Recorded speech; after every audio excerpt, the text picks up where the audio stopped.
안녕하세요. 저는 제3회 회곡 최순호상의 수상자인 이충렬 작가입니다. 오늘 강연은 수상 기념 강연이라고 해서 그동안 제가 해왔던 작업을 중심으로 인물 전기로 복원하는 우리 문화와 예술이라는 제목으로 말씀을 드리겠습니다. 그동안 인물 전기를 제가 쓴 분들은 우리나라 근대의 대수장가이신 간송 전영필 선생님, 그리고 간송 전영필 선생님의 수제자였었고 제4대 국립중앙박물관장을 역임하셨던 회곡 최순호 선생님, 그리고 회곡 최순호 선생님의 절친이셨던 수화 김한기 화백, 그리고 회곡 선생님이 그 예술 정신을 사랑했던 단원 김홍도, 이렇게 네 분의 문화인물 전기를 썼습니다. 왜 이 인물 전기를 썼냐 하면은 우리가 문화를 직접 들어가는 것은 사실 참 쉽지가 않습니다. 그러나 한 인물의 삶을 통해서 이렇게 그분의 행적을 살피면은 조금 더 쉽게 문화를 이해할 수 있고 또 문화를 접근할 수 있다고 생각하기 때문에 저는 지금까지 쭉 주로 전기만 쓰고 있습니다. 먼저 간송 전영필 선생님에 대해서 말씀을 드리겠습니다. 간송 전영필 선생님은 일제강점기 때 일본으로 유출되던 무수한 국보 보물급 문화유산을 막대한 사재를 들여서 지키신 우리 문화재 수호신이라 해도 과언이 아닐 정도입니다.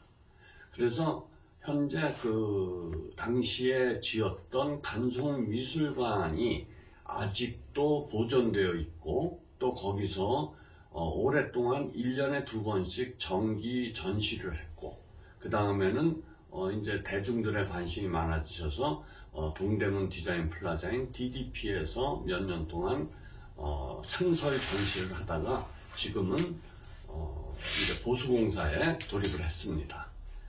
그러면은 도대체 간송 전영필 선생님이 모으셨던 그 문화유산은 어떤 거고, 또 왜 그런 걸 사셨고, 또 그거를 갖다가 그것들의 대부분이 국보 보물로 지정된 이유는 무엇인지, 그런 그 주변 얘기와 함께 우리가 유물을 접근하면은 좀 더 친근감 있게 접근할 수 있기 때문에 저는 그 간송 전영필 선생님의 유물을 한 80점 정도를 소개하면서 그 유물에 얽힌 이야기들을 소개했습니다. 한 인물을 소개하기 위해서는 그 생애가 조명이 돼야 되는데, 간송 선생님이 어느 날 갑자기 그런 대수장가가 되실 수는 없었던 겁니다. 그래서 맨 처음에 만나셨던 분이 일종의 멘토인데, 그 위창 오세창 선생님이라고 독립 선언문 33인 중에 한 분이셨습니다. 그분으로부터 그 문화유산의 소중함을 이제 알게 됐고, 그 다음에 또 가족 중에서 누가 계셨냐 하면은 우리나라의 유명한 역사 소설가인 월탄 박종화 선생님이 계셨습니다. 그분이 그 외종 형이셨습니다. 그리고 집도 근처에서 사셔서 그분을 통해서 또 우리나라 역사에 대한 인식을 많이 공부할 수 있었습니다.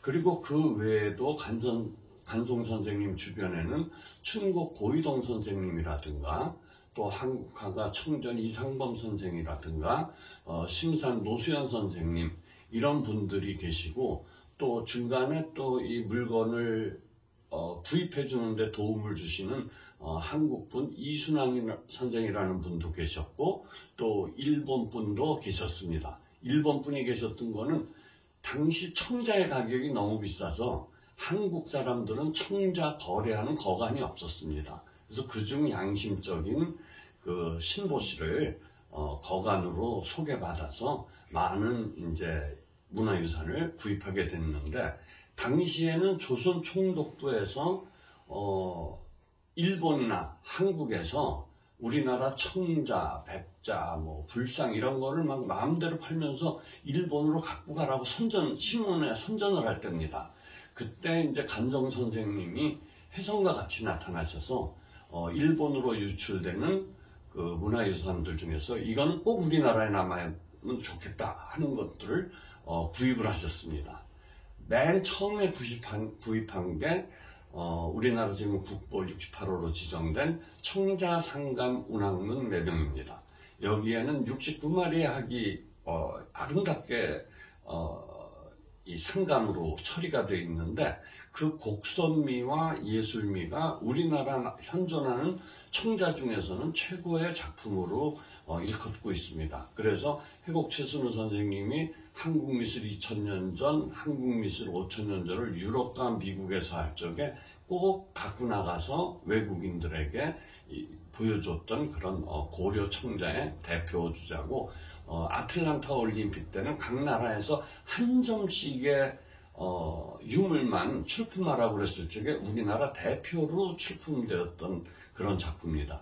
이 작품을 그 신보기조를 통해서 구입을 했는데, 구입할 때 당시에 가격이 무려 기와집 20채의 액수였습니다.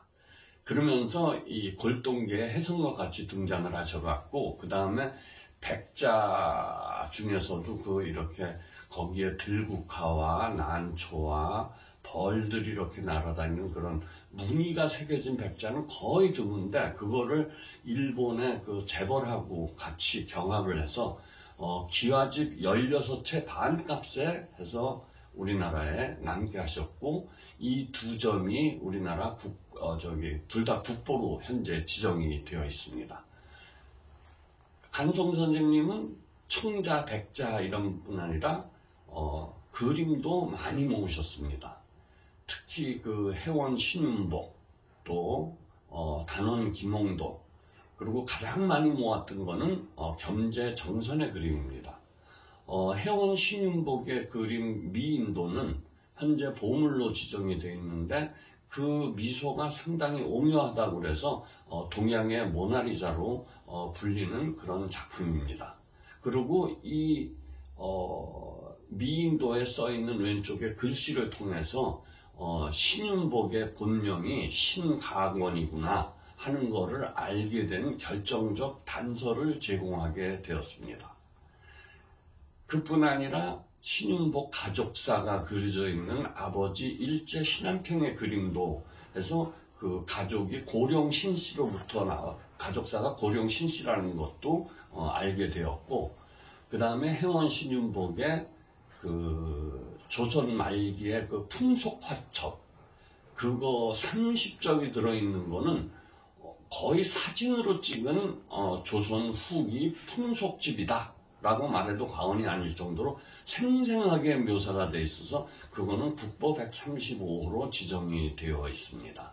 그 그림을 보면은 그 당시에 기방의 문화라든가 양반들의 문화, 그 다음에 칼춤은 어떻게 쳤었는지, 그 다음에 또 선술집이라는 게 실제로 어떤 모습이었었고, 거기에 드나드는 사람들이 어떤 사람들이었었는지, 심지어는 그 앞에서 싸움을 하는 게 어떤 모습이었었는지까지 생생하게 그 남겨진 작품으로서 그런 거를 통해서 우리는 조선시대 후기의 풍속사가 복원될 수 있고, 이 작품, 이 화첩은 그 간송 이미 일본으로 건너가 있는 거를 간송 선생님이 일본에 가셔서 되사오신 그런 아주 소중한 문화유산입니다. 그럼 간송 선생님의 삶과 그 수집을 보면은 자연히 조선시대 그림, 그 다음에 또 고려시대 청자, 심지어는 삼국시대 불상,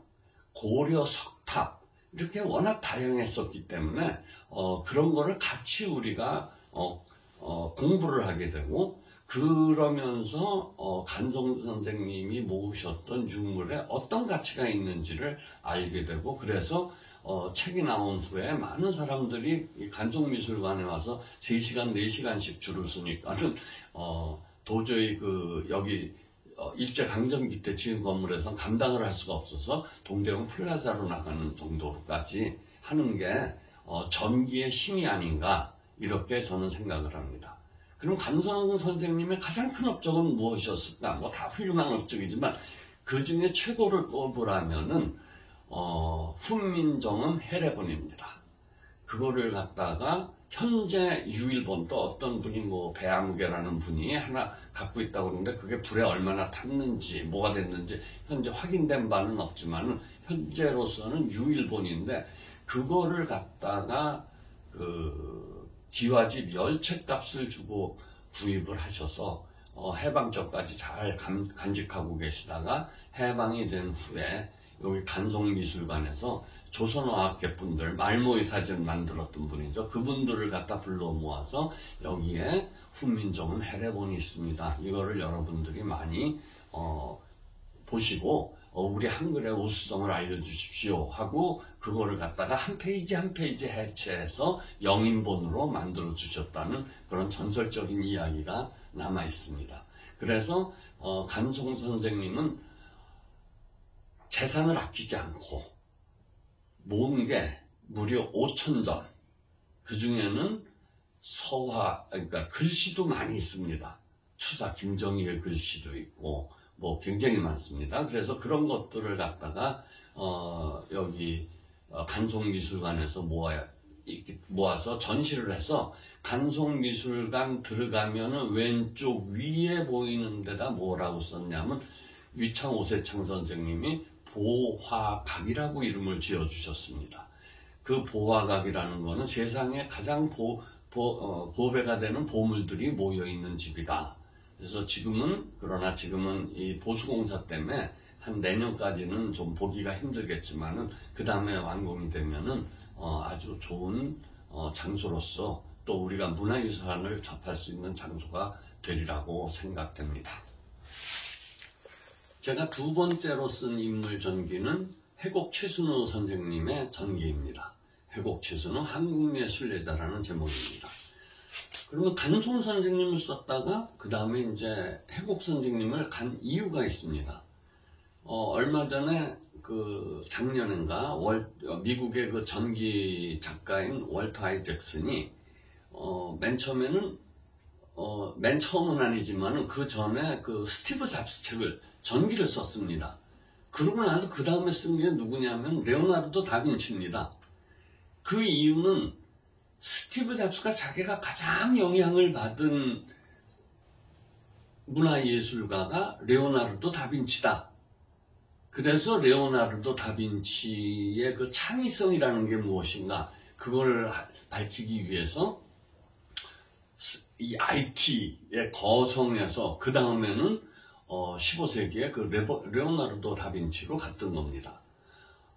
제가 간송 선생님을 쭉 책을 쓰는데 6.25 때 이 간송 선생님 유물을 피난을 못 갔습니다. 왜냐면 너무 갑자기 6.25가 터졌기 때문에. 그래서 그때 북한군들이 그 간송미술관에 있는 보물들을 다 북한으로 갖고 가려고 포장을 시킬 사람으로 차출한 분이 누구냐 하면은 국립중앙박물관에 계시던 최순우 선생님이셨습니다. 최순우 선생님은 왜 차출되셨냐면은 개성박물관에서부터 근무를 시작을 하셨습니다.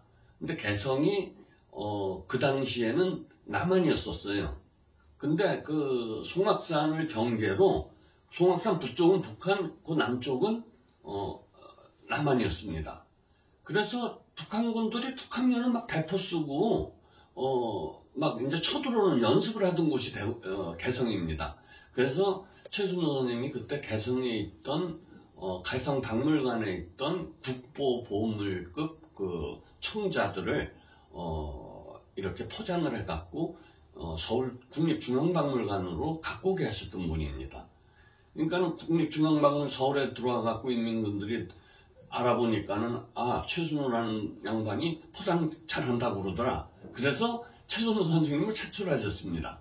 그래서 이제 최순우 선생님이 여기를 오셨는데 그거를 다 북한으로 보낸다는 건 너무 말이 안 되는 얘기라서 뭐 포장을 뜯었다 풀렀다 하기를 20-30분 하시고 뭐 이거는 뭐 이름을 잘못 썼습니다. 소음이 부족합니다. 나무를 두꺼운 걸 해야 됩니다.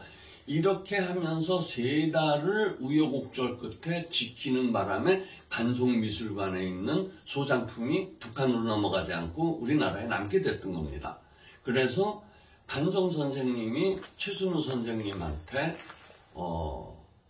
이름을 필명을 하나 지어주셨습니다. 그 전에 이름은 최희순이었었는데 최순우라고 이름을 지어준 게 왜 그러냐면 순자는 해복 선생님의 이 돌림자고 집안에, 그 다음에 간송 선생님 그 아드님들 따님들의 돌림자는 우자였습니다. 그래서 순자와 우자를 따서 최순우라는 그게 필명입니다, 사실은. 그러나 최순우 선생님은 그거를 아주 고맙게 생각하시고 평생을 최순우라는 이름으로 지내셨습니다.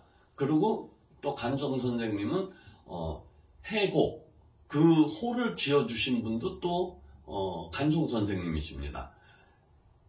이 최순우 선생님이 어디서 태어나셨냐면 개성에 해나무골에서 태어나셨어요. 근데 해곡 그러면은 말이 좀 잘 안 돼. 어감이 이상하니까는 그러면은 어조사 해, 아무 뜻이 없는 해, 그냥 아무 뜻 없는 골짜기. 그래서 해곡이라는 아호를 지어주시고 전각도 만들어주시고, 그 다음에 낮에는 국립중앙박물관에서 근무를 하시니까는 국립중앙박물관에서 이 국보 보물들을 정리를 하시고, 밤이 되면은 퇴근해갖고 간송미술관에 있는 국보 보물들을 정리를 하시면서 최순우 선생님은 당대 최고의 안목이라는 그런 그 별명을 얻으셨습니다. 그래서 해곡 최순우 선생님은 1945년부터 박물관에 근무하셔서 돌아가실 때까지 영원한 박물관맨으로 남으셨던 그런 우리 박물관계의 전설적인 분이셨습니다. 그러면 해곡 최순우 선생님이 하신 업적 중에서 가장 큰 거는 무엇이냐? 하나를 꼽자면 한국미술 5000년 전입니다. 한국미술 5000년 전은 이게 1974년도에 국립중앙박물관장이 되시고 난 후에 암사동에서 신석기 시대 그 빗살무늬 토기가 발견됐습니다. 근데 그 전까지는 경복궁에 국립중앙박물관이 있었는데 한국미술 2000년 전을 했습니다. 그런데 최순우 선생님이 그거를 보시더니 이거 옛날에 프랑스에 가보니까 이렇게 선사시대에 이런 것들을 다 유럽 미술의 기원으로 보더라. 그래갖고 그거를 조사를 해보니까는 기원전 3000년 거로 나왔습니다. 그래서 기원전 3000년 더하기 지금 2000년, 그래서 합해서 우리 한국 미술의 역사는 5000년이다. 그렇게 국립중앙박물관장 자격으로 발표를 하셨습니다.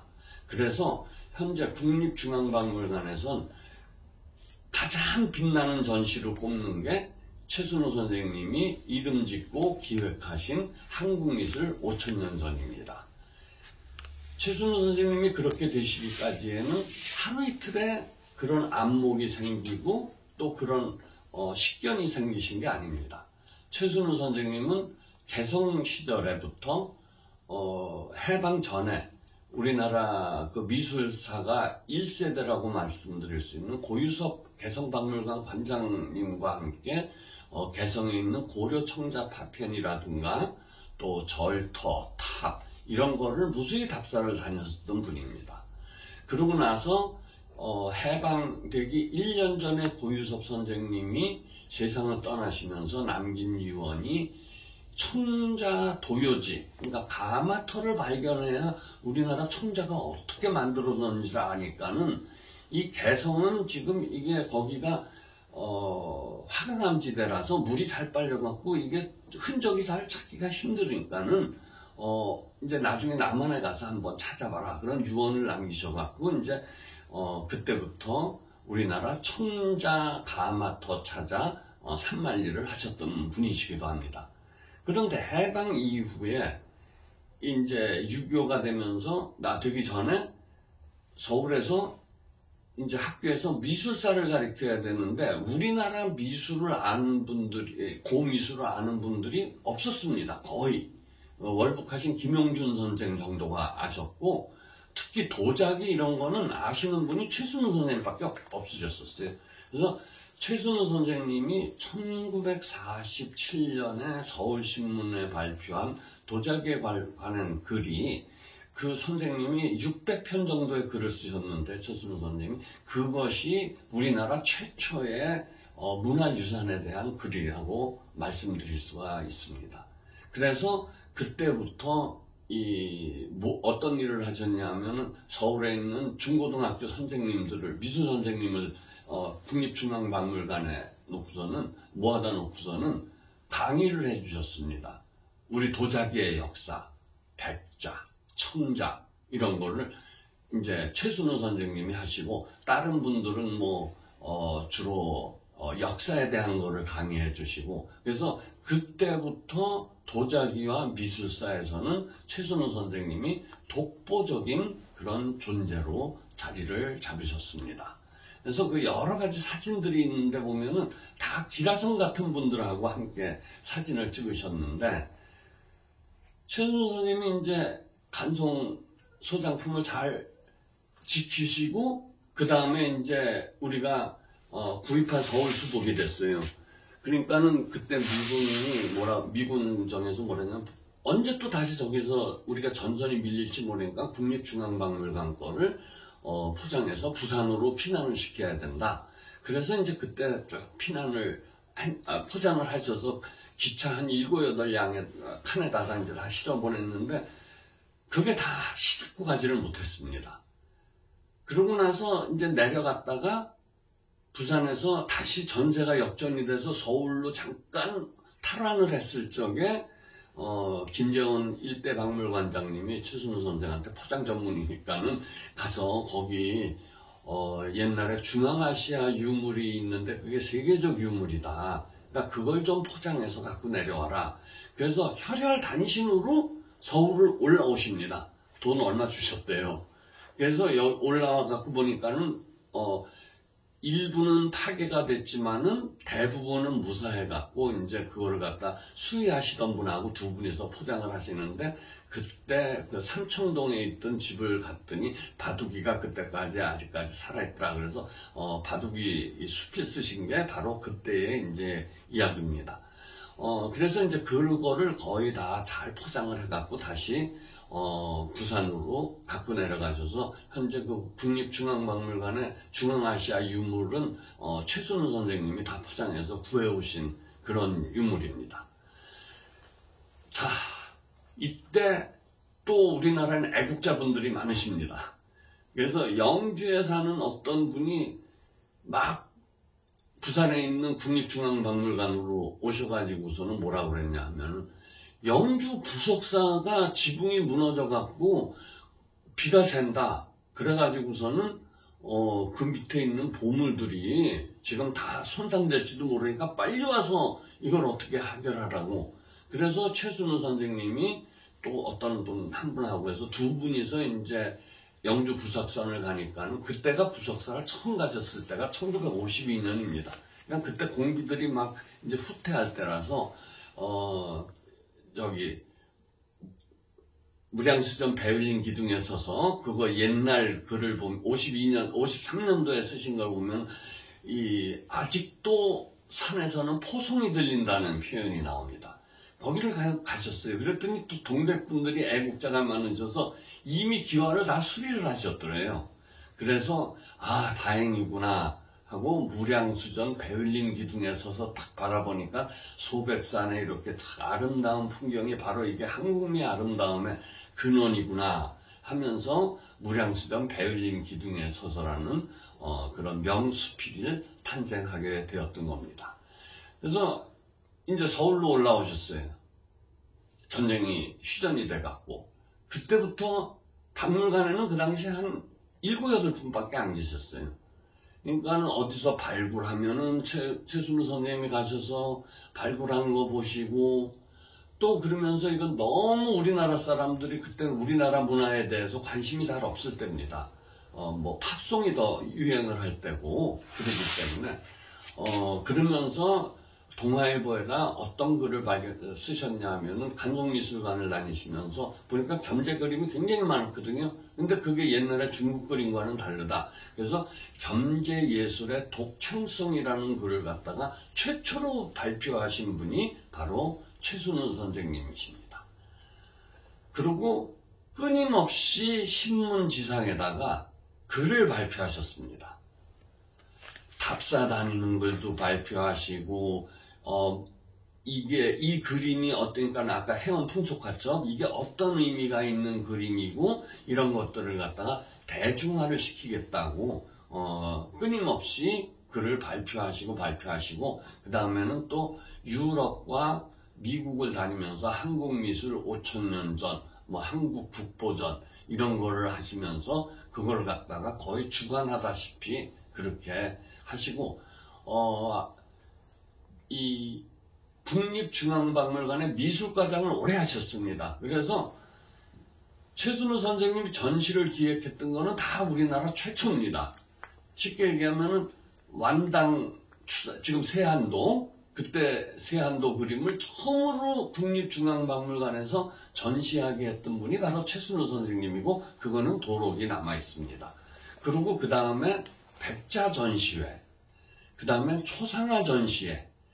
초상화 전시회 같은 건 지금은 국립중앙박물관에서 한 4번 정도를 했습니다. 그런데 그 당시에는 하루에 구경 오는 사람이 한 2~3명밖에 없었대요.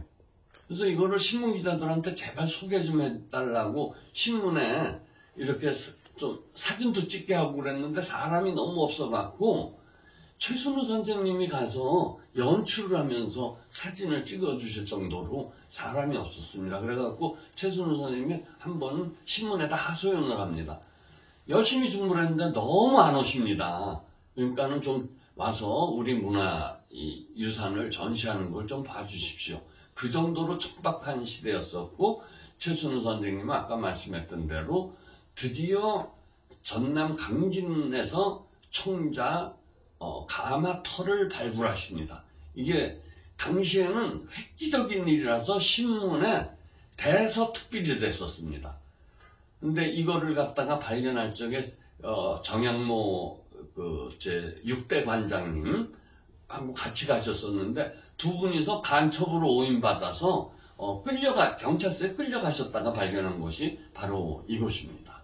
그 정도로 그 당시에는 모든 것이 힘들었지만은 그 강진에서 청자 가마터가 발견된 덕분에 청자가 어떻게 만들어졌고 강진에선 어떤 무늬의 청자를 만들었고 그 다음부터 위로 올라가면서 부안에서 최절정기의 청자가 만들어졌구나 하는 거를 발굴 조사하신 분이 또 최순우 선생님이라고 말씀드릴 수 있습니다. 그러면서 아까 말씀드렸듯이 이제 최순우 선생님은 한국미술 5,000년 전을 이제 준비를 하십니다. 그러니까 일본에서 깜짝 놀랐어요. 아니 얼마 전까지 2,000년 전 하다가 갑자기 어떻게 5,000년이 됐느냐. 그래서 일본 도쿄 미술관장, 오사카 미술관장, 그 다음에 후쿠오카 미술관장이 와갖고 직접 확인을 합니다. 그러고서는 우리나라에 일본에도 와서 전시를 해주십시오. 그랬더니 이제는 그러면 비용을 다 당신네들이 내십시오. 그래서 우리나라 문화 전시를 처음으로 수출하신 분이 또 최순우 선생님이십니다. 그런데 문화의 힘이 어느 정도냐 하면은 그 당시 그때까지는 일본에서 우리나라 동포사회가 조총련, 민단 이렇게 나눠져 있습니다. 그리고 조총련에 속해 있는 동포들이 북한이 더 잘 산다 그래서 북송선 타고 갈 때입니다. 근데 이 한국미술 5,000년 전이 탁 열리니까는 동포들이 감격의 눈물을 흘립니다. 왜? 이게 일본 문화가 결국은 한국 문화에 영향을 굉장히 많은 거구나. 그걸 갖다가 느끼게 되면서 일어난 게 어떻게 되냐면 남한 땅을 가보고 싶다. 그래갖고 그때 박정희 대통령 때 만들었던 게 제1동포 모국방문단입니다. 그때들은 진짜 참 그분들이 문화를 통해서 그런 이데올로기라든가 이념이라든가 이런 걸 다 떠나서 조국 땅 한번 밟아보겠다 하는 마음, 그게 바로 문화의 힘이고 그게 국격이라고 하는데, 최순호 선생님은 그걸 갖다가 잘 전시를 하셨고, 미국에서도 8개 도시에 와서 순회 전시를 해달라. 그래서 맨 마지막에 했던 스미소니안 미술관 전시회 때는 무려 100만 명의 미국인들이 관람을 하는 그런 대기록을 남기시게 했는데, 그게 또 단지 그런 대기록에 끝나는 게 아니라 그 당시에 우리나라가 88 올림픽을 유치하려고 그럴 텐데, 그때가 전두환 정부 시절입니다. 그래서 좀 여론이 좋지 않았는데, 그 한국미술 5,000년 전이 미국에서 그렇게 성공을 함으로 인해서 한국의 문화예술이 5,000년의 역사를 갖고 있으니까 문화국이구나, 그럼 그런 나라에서도 한번 해볼 만하다 해서 그 88 올림픽을 유치하는데 큰 그런 정신적 바탕이 되게 해주신 분이 최순호 선생님이라서 그때 훈장을 큰 거를 받으셨습니다. 그리고 그 한국미술 5,000년 전을 유럽, 그러니까 영국, 프랑스, 맨날 독일 이런 데서 이제 준비를 하시다가 결국에 여기 최순호의 집에서 세상을, 건강을 못 돌보시다가 사망을 하시면서 이제 세상을 떠나셨습니다. 그래서 근데 그 다음에 이제 한 10년쯤 지났는데 이 집을 빌라로 만들겠다고 그러니까는 그 지금 이사장님이신 관장님이신 그 김옥남 선생님이 가시다가 이 최순호 선생님 집은 이거는 너무 잘 그 우리나라 조선시대 중반에 그런 선비의 집을 잘 복원해 놓은 집이기 때문에 보존해야 된다. 그래서 시민문화유산 제1호로 시민들의 자발적 모금으로 해서 여기 최순호의 집을 시민문화유산 제1호로 해서 보존하게 되었습니다. 그런데 여기서 최순호 선생님 집을 잘 보면은 몇 가지 재미있는 사실이 있습니다. 하나는 앞에 조그만 연못을 만들고 뒤에는 괴석에다 이끼를 키우던 괴석이 있습니다. 그 다음에 요 뒷마당에는 당호를 오수당이라고 했습니다. 그게 다 어디에 있었느냐? 그게 단원 김홍도에서 나온 겁니다. 그 부분이 연결이 돼서 결국에는 제가 다시 단원 김홍도에 전기를 쓰게 되었던 계기가 되었습니다. 이 최순호 선생님 집 뒷뜰에 오면은 오수당이라는 그 현판이 있습니다. 그거는 그 단원 김홍도의 그러니까 단원 유목첩에서 발견된 글씨를 친구분이 이렇게 복각을 해주신 겁니다. 봐주신 거예요. 단원 유목첩은 최순호 선생님이 1968년도에 덕수궁 미술관, 옛날에 이완가 미술관이 있었는데 거기에 있던 유물을 국립중앙박물관과 이제 합치자. 그래서 그 유물 정립을 하시는데 어떤 서첩이 나온 거예요. 글씨가 그림을 한 점도 없는 글씨만 있는 첩이었었어요. 근데 단원이라는 글자가 뭉개져 있었습니다. 그래서 그냥 유목첩 이렇게 돼 있었습니다. 그리고 그 밑에 뭐 불효자 그 아들 이름이 양기가 이제 이거를 만들었다. 근데 그 당시에는 뭐 김홍도의 아들 이름을 아는 분들이 별로 많이 없었을 때입니다. 그래서 처음에 이제 이렇게 그거를 갖다 하나하나 들춰보신 것 같아요. 근데 보니까는 오수당이라는 글씨가 있는데 아주 명필이에요.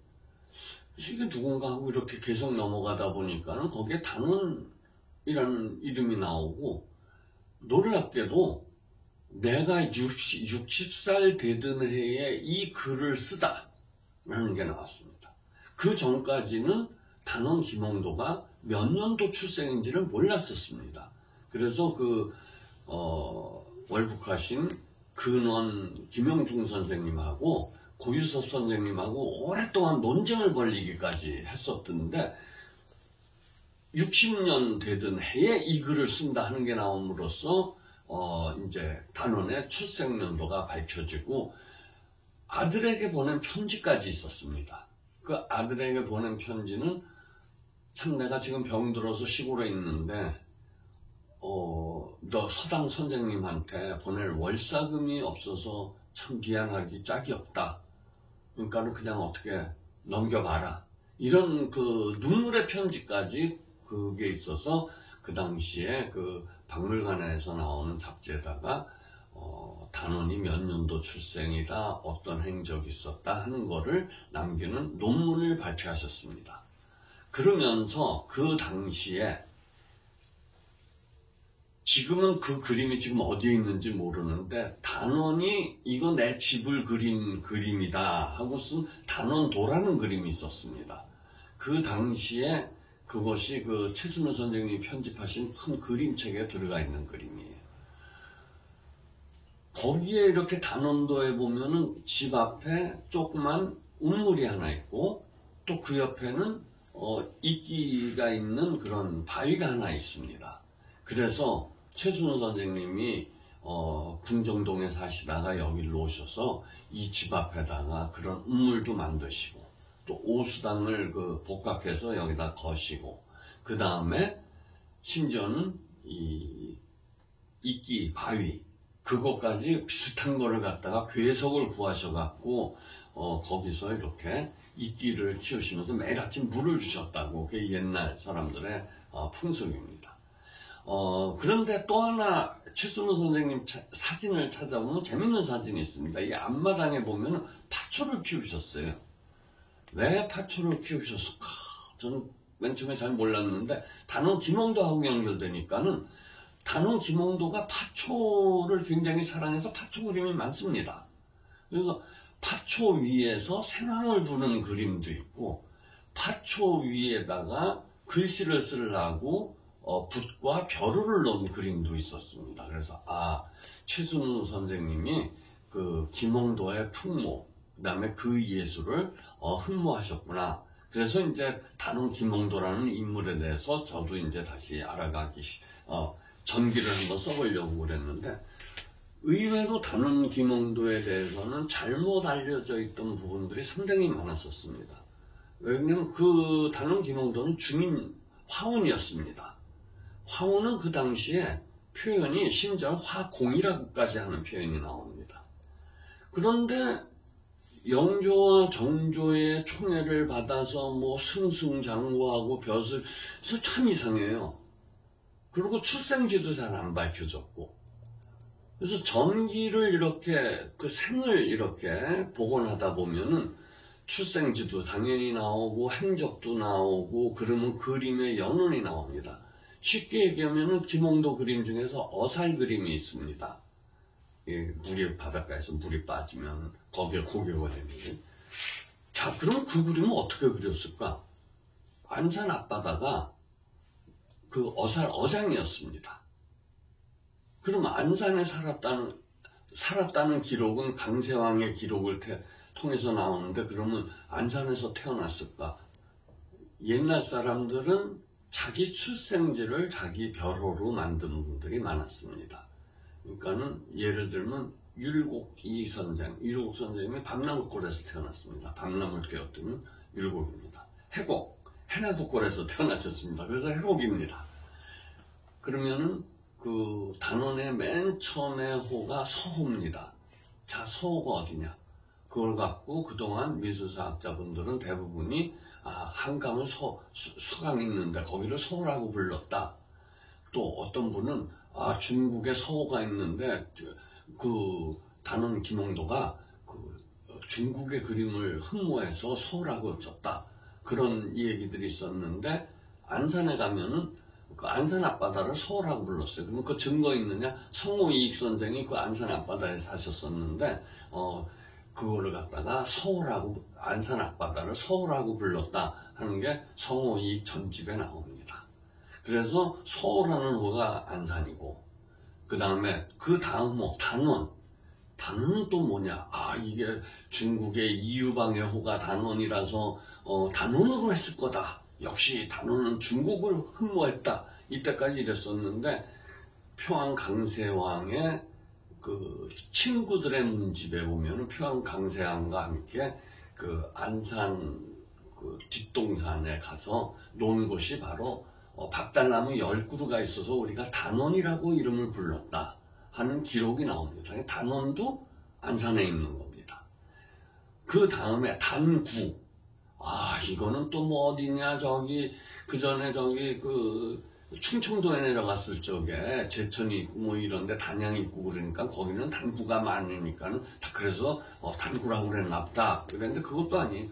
단구는 바로 단원 옆 언덕을 우리는 단구라고 불렀다 하는 기록이 다 나옵니다.